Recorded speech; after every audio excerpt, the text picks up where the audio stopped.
Dimanche 8 octobre 2023, chers téléspectateurs, bonsoir et bienvenue dans cette nouvelle édition.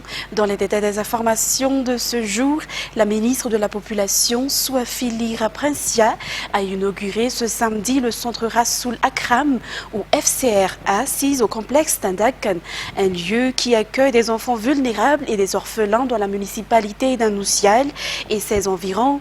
La ministre de la Population a exhorté tous ceux qui œuvrent dans la protection des enfants à s'unir pour le développement des enfants et pour que ces derniers puissent jouir pleinement de leurs droits. Reportage. 1500 élèves orphelins et jeunes vulnérables des environs de la commune d'Anoussial, mais aussi ceux qui viennent d'ailleurs, sont accueillis et scolarisés au sein du centre FCRA. Le FCRA est un centre laïque et accueille les enfants quelle que soit leur religion. L'éducation a été choisie par les responsables de cet accueil comme une contribution au développement. La ministre de la Population, Souafili Raprincia, est venue honorer de sa présence l'ouverture de ce centre.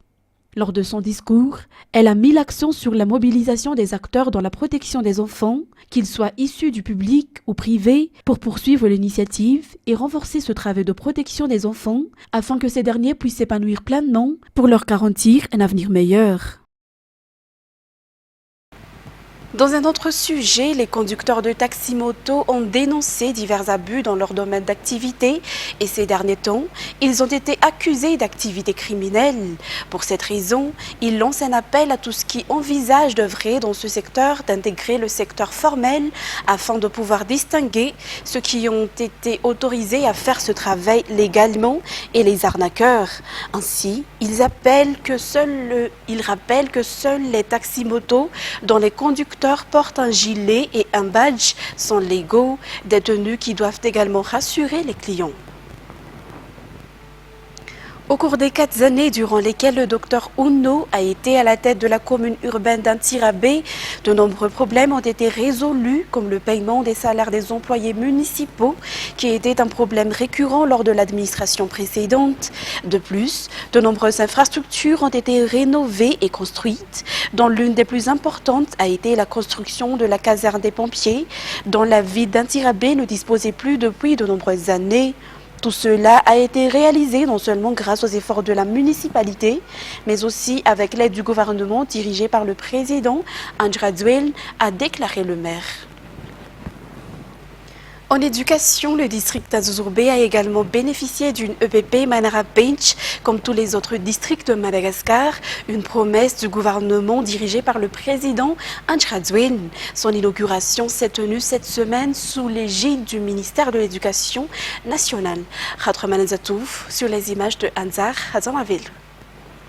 Au cours de ses 125 ans d'existence, le l'EPP d'Azouzourbe n'a bénéficié d'aucune rénovation. De ce fait, les parents d'élèves et les enseignants s'inquiètent pour la sécurité des élèves qui y suivent des cours. De plus, il n'y a pas assez de salles de classe ni de bancs pour tous les élèves.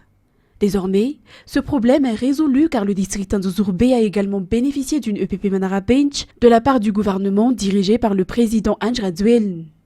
L'amélioration de la qualité de l'éducation à Madagascar est une priorité pour le gouvernement et fait également partie des vélirins du président Andra Dwell.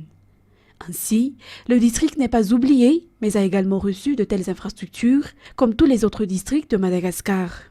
Outre le PP, le bureau de la Cisco d'Azouzourbe est également vétusté et n'est plus opérationnel.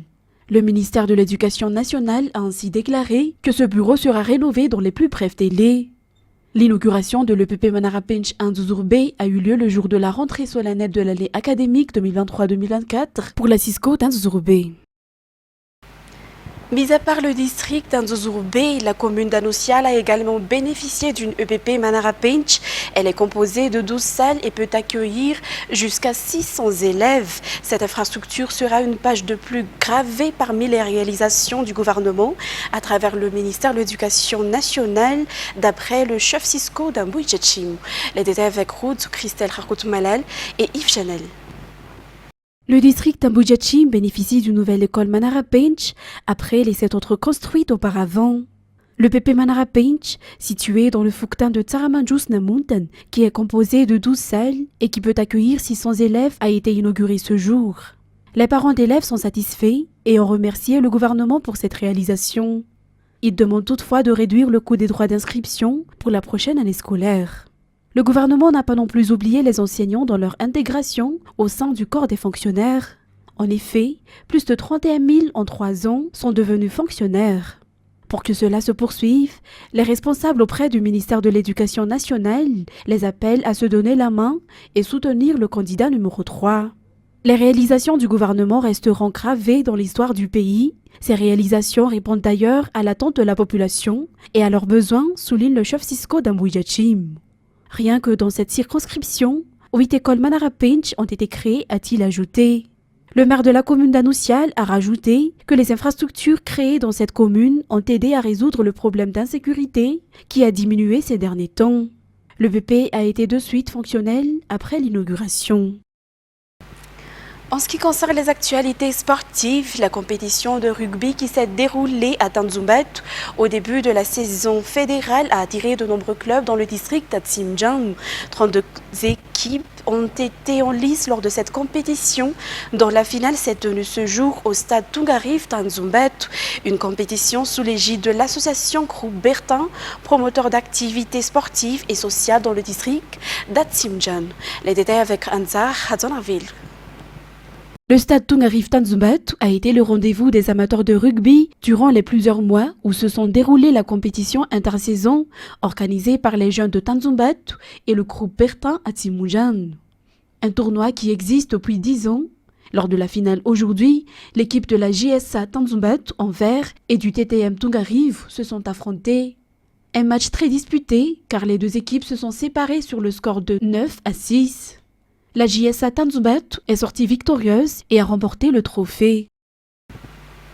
Concernant maintenant les actualités internationales destination Afghanistan, le bilan d'une série de tremblements de terre dans l'ouest de Afghanistan s'est considérablement alourdi dimanche, passant plus de 2000 morts selon le gouvernement taliban, alors que les opérations de sauvetage continuent pour retrouver des survivants dans les ruines des villages rasés. France 24. Dans ce village montagneux de la province d'Herat, les habitants cherchent des survivants dans les décombres. Le séisme a provoqué des glissements de terrain et presque toutes les habitations ont été touchées. Nous sommes rentrés à la maison et nous avons vu qu'il n'y avait plus rien. Tout était devenu du sable. Nous avons commencé à travailler avec des pelles et tout ce que nous avions pour sortir les femmes et les enfants des décombres. Nous avons 20 à 30 personnes qui sont mortes. Jusqu'à présent, nous n'avons rien. Pas de couverture ou quoi que ce soit d'autre. Les répliques de ce séisme de magnitude 6,3 se sont fait ressentir pendant de longues minutes dans cette région de l'ouest de l'Afghanistan. Les habitants préfèrent rester dehors, de peur que le reste des maisons ne s'effondre. Le nombre réel de morts et de blessés n'est pas connu.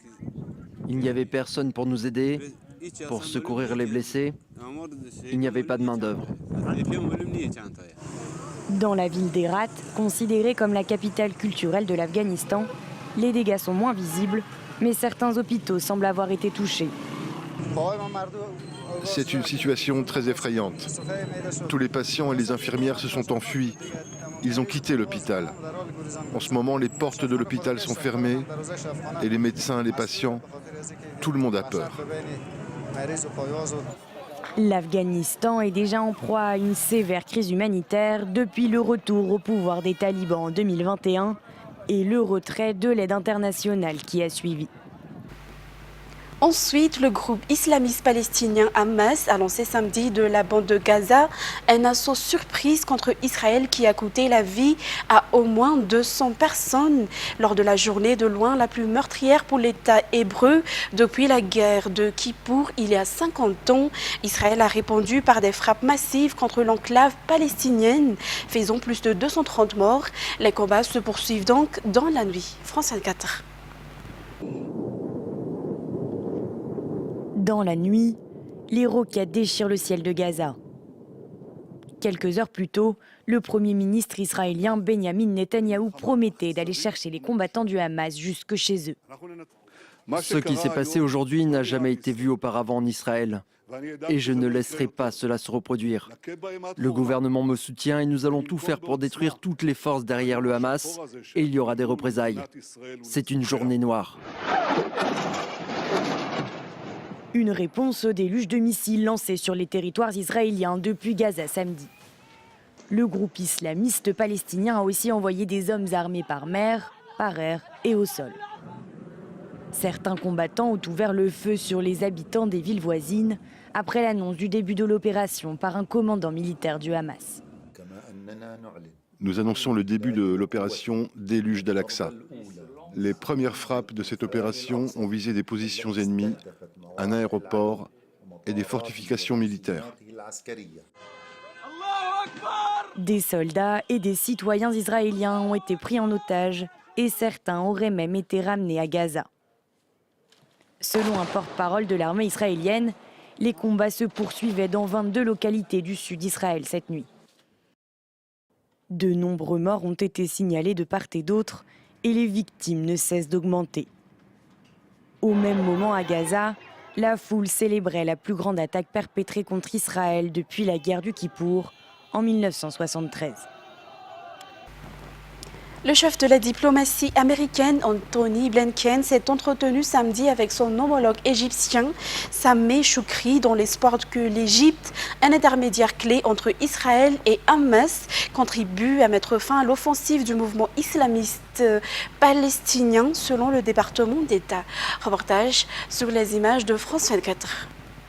Depuis hier, le ministère égyptien des Affaires étrangères a multiplié les communiqués de presse affirmant que Sameh Choukri, le ministre des Affaires étrangères, s'était entretenu avec ses homologues russes, français, anglais, espagnols, émiratis aussi, donc autant d'acteurs incontournables sur la scène régionale autant qu'internationale, avec un mot d'ordre, la désescalade. Il a en même temps demandé à ce que les opérations sur la bande de Gaza cessent immédiatement. On voit que c'était un vœu pieux, c'est resté lettre morte. Après les événements de cette nuit et les bombardements qui ont continué sur la bande de Gaza, il y aura également la question des otages qui va se poser. Habituellement, le Caire est également en contact avec le Hamas. Cette fois-ci, c'est différent et l'issue de ce conflit reste incertain, d'autant que dans la rue égyptienne, on est plutôt pro-palestinien. On a pu voir sur les réseaux sociaux des comptes influents soutenir le Hamas face à Israël, et cela 50 ans presque jour pour jour après la guerre de Kippour, qui ici est appelée la guerre du 6 octobre, la victoire du 6 octobre, c'était lorsque les Égyptiens avaient récupéré la péninsule du Sinaï face aux Israéliens. Mesdames et messieurs, c'est la fin de cette édition. Nous vous remercions de l'avoir suivi jusqu'à son terme. Excellente soirée en notre compagnie. Au revoir.